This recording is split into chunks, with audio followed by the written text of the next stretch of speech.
Hello everyone, welcome back to my channel and I hope that you all are doing very well. So in this video we'll be discussing unit 3 of modern European drama, that is Rhinoceros, written by Eugene Ionesco, जो कि एक absurd drama है और इसको लिखा गया था 1959 में और ये पब्लिश हुआ था 1959 से 1960 के बीच में. So before this drama goes on, let's quickly see the introduction to the author, that is Eugene Ionesco.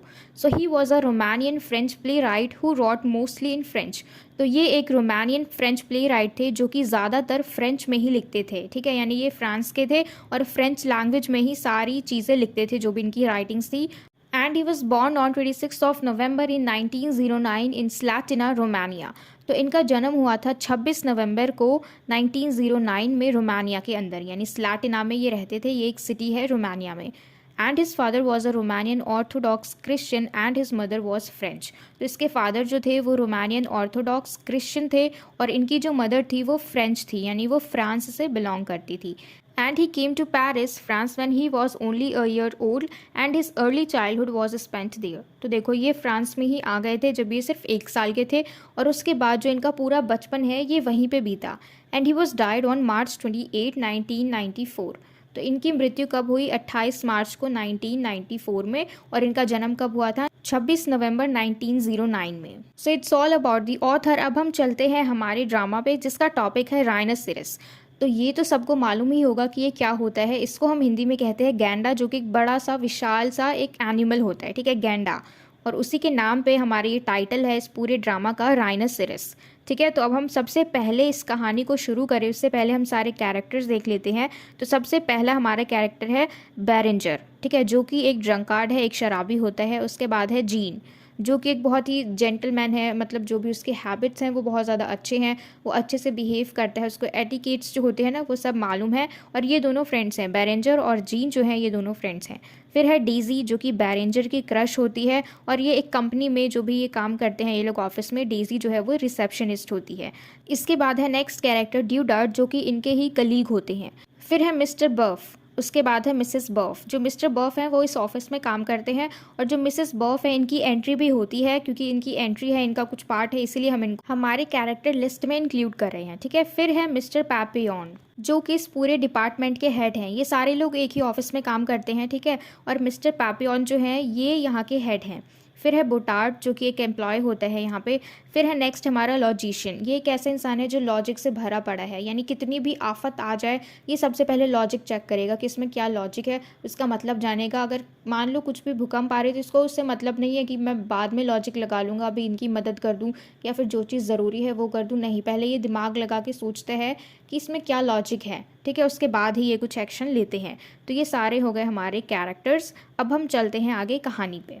तो इस ड्रामा को हम एक्ट वाइज समझेंगे. तो सबसे पहले हम स्टार्ट करते हैं एक्ट 1 से. The play begins in a provincial town of France where 2 friends Jean and Berenger meet at a cafe. तो देखो इस प्ले की शुरुआत इस तरीके से होती है कि फ्रांस में एक टाउन है जहाँ पे 2 फ्रेंड्स कैफे में मिलते हैं. कौन 2 फ्रेंड्स? बेरेंजर और gene.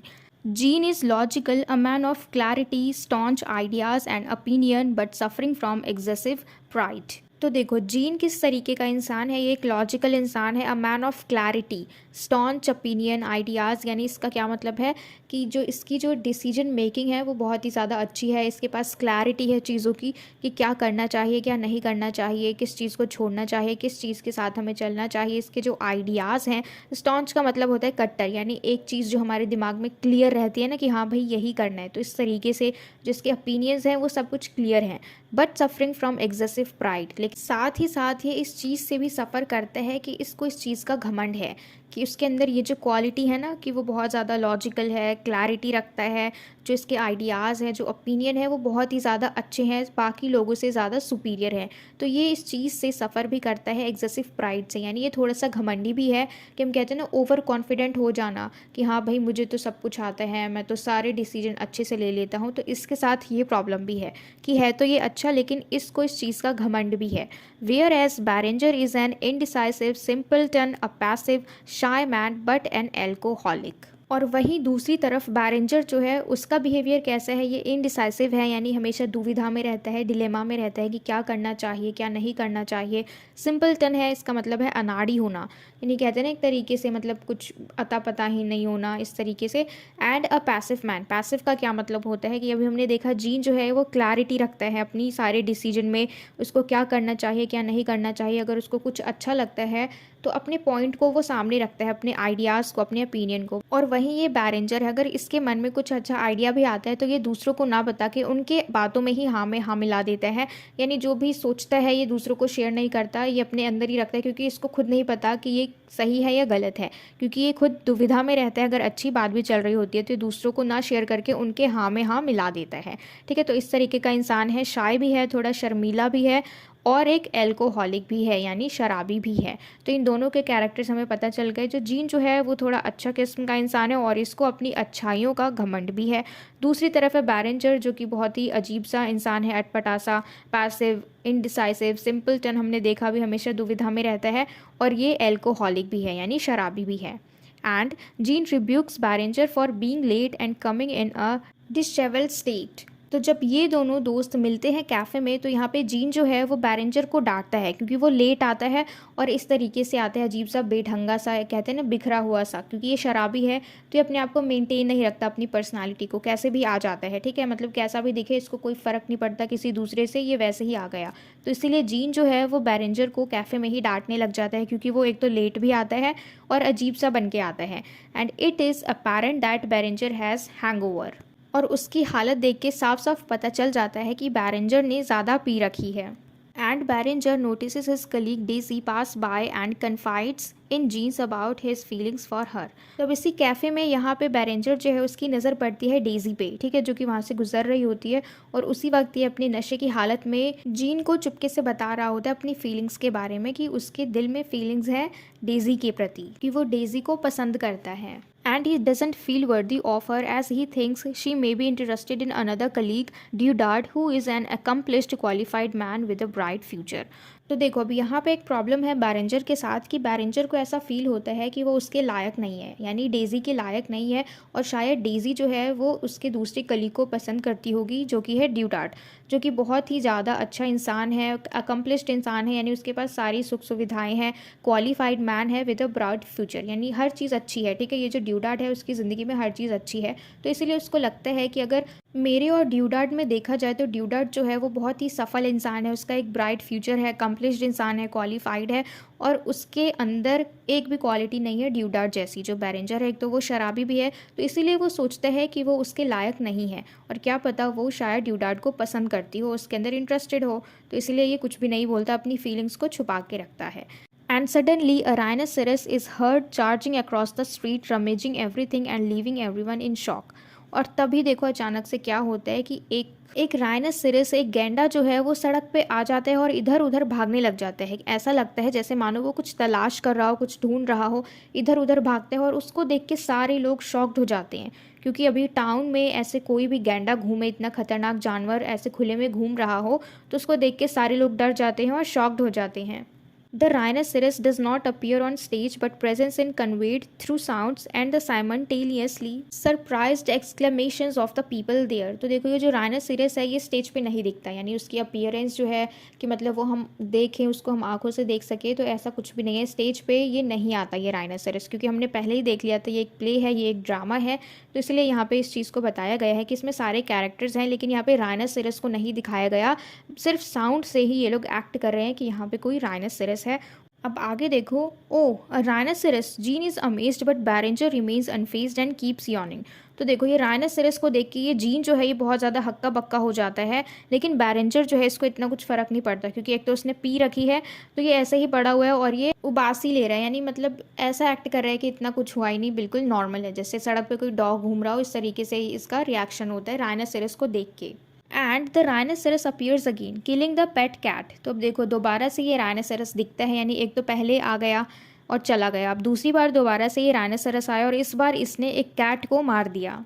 And now Jean and Barringer get into an argument over the second appearance of the rhinoceros, whether it was the same rhinoceros or a different one and its species, Asiatic और African. तो अब यहाँ पर ये दोनों दोस्त जो हैं, जीन और बैरेंजर, ये दोनों बहस करने लग जाते हैं कि ये जो राइनोसेरस दूसरी बार आया है ये वही है जो पहले आया था या कोई दूसरा है। उसके बाद ये लोग उसके स्पीशीज़ के ऊपर बहस करने लग जाते हैं कि ये एशियाटिक है या फिर अफ्रीकन है।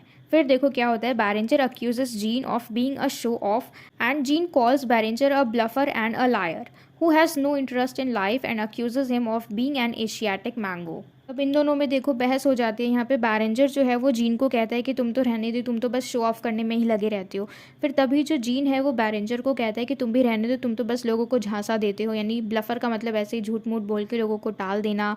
अ लायर, वो झूठा बोलता है और कहता है कि जिसको कोई लाइफ में इंटरेस्ट ही नहीं है, और उसको अक्यूज़ करता है कि तुम तो रहने दो, तुम तो खुद ही एक एशियाटिक मैंगो। मतलब ऐसे ही कर करके ये लोग एक दूसरे को अक्यूज़ करते हैं, एक दूसरे के साथ बहसबाजी करते हैं। और शुरू कहाँ से हुई थी ये बहस? राइनोसेरस की दूसरी एंट्री से, ठीक है, क्योंकि ये लोग कंफ्यूज थे कि क्या ये वही राइनोसेरस है जो पहले आया था या फिर ये कोई दूसरा है।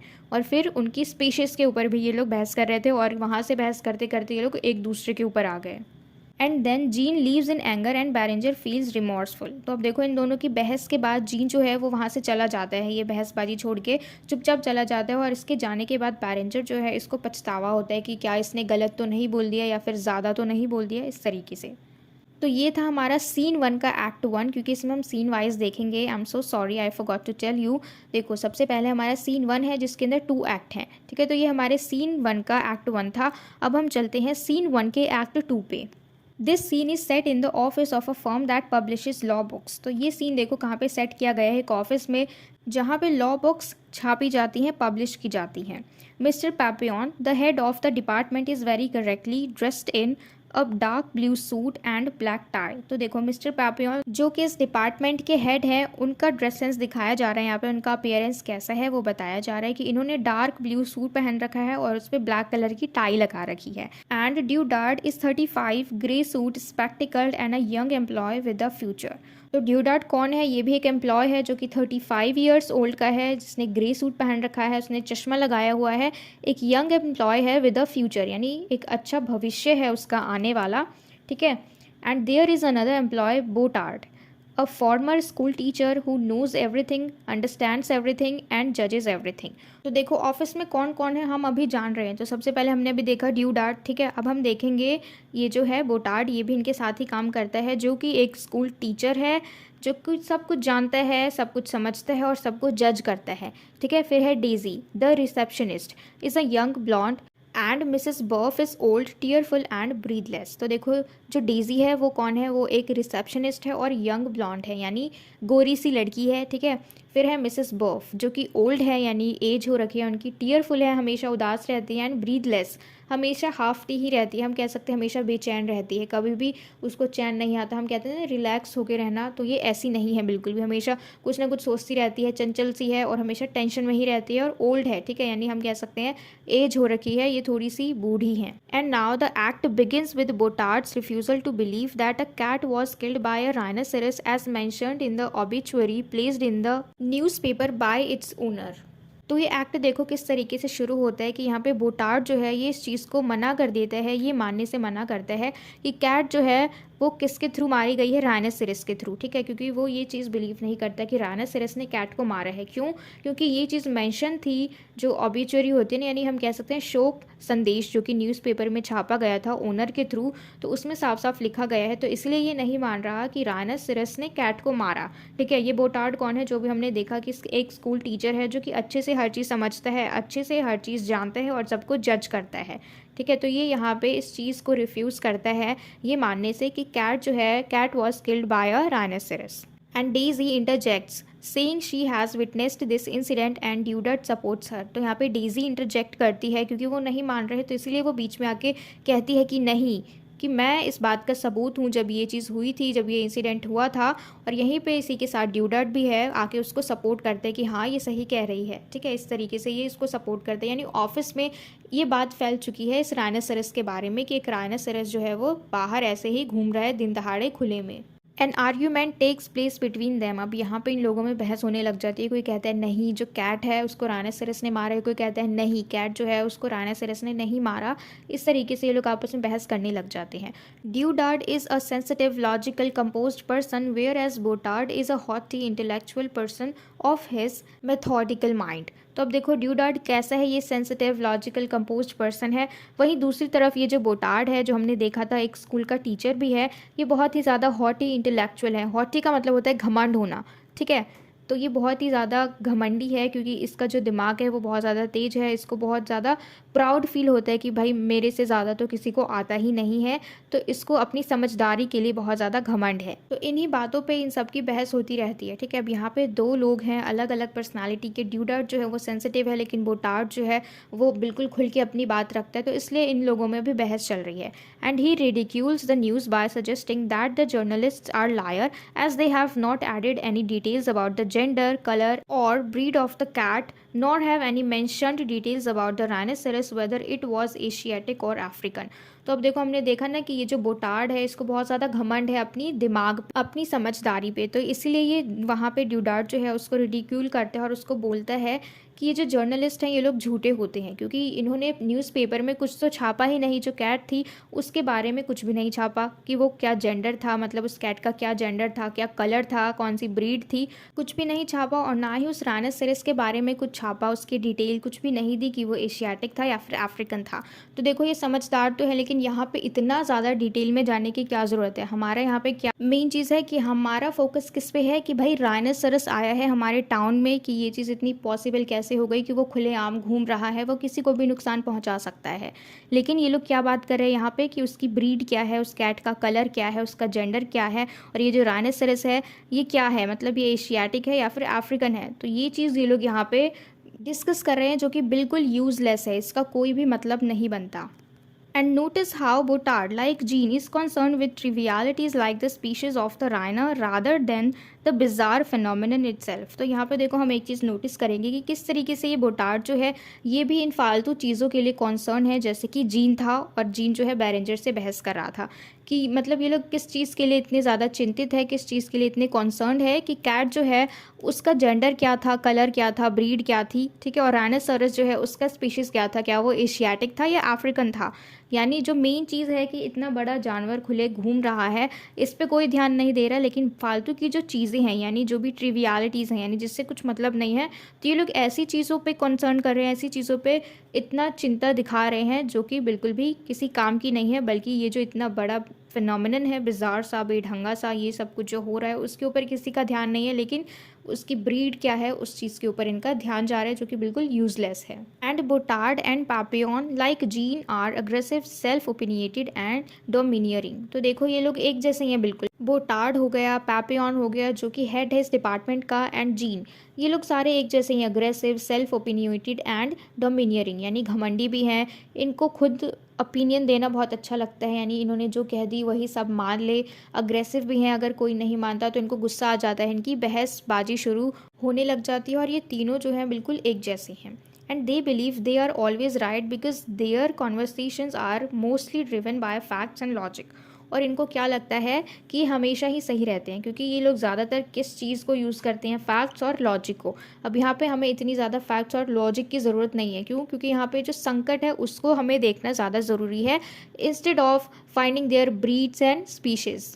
And suddenly Mrs. Buff, the wife of another employee, enters the office breathless and flustered as she has been chased all the way from her home by a rhinoceros। तो ऑफिस में जब ये सारे लोग एक दूसरे से बहस कर रहे होते हैं तो तभी अचानक से मिसेस बर्फ आती हैं, जो कि वाइफ है मिस्टर बर्फ की, ठीक है। और ये एंटर करती है, आते ही बहुत डरी हुई सी, सहमी सी, कांपती हुई, और वो सबको बताती है कि उसका पीछा एक राइनोसेरस कर रहा था जब वो ऑफिस आ रही थी। तो इसलिए वो भागते भागते ऊपर तक आती है और वो राइनोसेरस को ऊपर से देखती है, और वो राइनोसेरस जो है वो नीचे उसका वेट कर रहा होता है। और वो सबको बताती है कि वो उसके हस्बैंड ही हैं, यानी वो मिस्टर बर्फ ही हैं, जो कि अब एक राइनोसेरस में कन्वर्ट हो गए हैं, क्योंकि पहले ही उनको थोड़ा बुखार था और उनकी स्किन जो है वो ग्रीन होने लगी थी थोड़ी थोड़ी। तो यहाँ पे मिसेस बर्फ जो है वो पूरे ऑफिस में सबको बोलती है कि मिस्टर बर्फ जो है वो एक राइनोसेरस में कन्वर्ट हो गए हैं, और वही उनका पीछा करते करते ऑफिस तक आए हैं। अब ये बात सुन के सारे लोग जो हैं वो कहते हैं कि उनको तुम अबैंडन कर दो, उनको डिवोर्स दे दो। एंड देन मिसेस बर्फ faints and Berenger tries to revive her. और उसी वक्त ये सब देख के मिसेस बर्फ जो है वो बेहोश हो जाती है, क्योंकि पहले ही वो बहुत ज़्यादा डरी हुई होती है। एंड मिसेस बर्फ declares that she will not abandon her husband and joins him by jumping the shaft. तो देखो सारे लोग उनको मना करते हैं कि तुम उनको डिवोर्स दे दो, उनसे अलग हो जाओ, उनको त्याग दो अगर वो राइनोसेरस बन गए हैं। तो वो सारे लोगों को मना कर देती है कि वो अपने हस्बैंड को नहीं छोड़ेगी, उसे अबैंडन नहीं करेगी। और वो ऊपर से देखती रहती है उसको नीचे, क्योंकि उसका जो हस्बैंड है वो राइनोसेरस बन के नीचे खड़ा है और उसका इंतज़ार कर रहा है। तो ये क्या करती है, वहाँ से कूद के नीचे चली जाती है और वो भी अपने पति के साथ राइनोसेरस बन जाती है। ठीक है, और इसी के साथ हमारा ये जो वीडियो है ये ख़त्म होता है। आगे की कहानी हम नेक्स्ट पार्ट में समझेंगे, पार्ट 2 में। ये हमारा पार्ट 1 था और मुझे पूरी उम्मीद है कि आपको ये पूरी वीडियो अभी तक जितना भी हमने डिस्कस किया अच्छे से समझ में आया हो।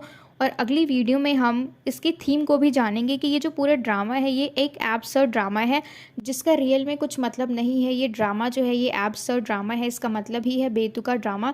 लेकिन हम इस ड्रामा की थीम को जानेंगे अगले पार्ट में। तो जो भी पार्ट होंगे, पार्ट 1, पार्ट 2, उन वीडियोज़ के लिंक आपको इस वीडियो के डिस्क्रिप्शन बॉक्स में मिल जाएंगे। तो आज की इस वीडियो में जितना हमने डिस्कस किया मुझे उम्मीद है कि आप सबको उतना क्लियर हो गया हो। And if so then please let me know in the comment box if you like this video and share it with your friends as well so that they can get help from it. And don't forget to subscribe my channel. Until we meet in the next video, keep learning.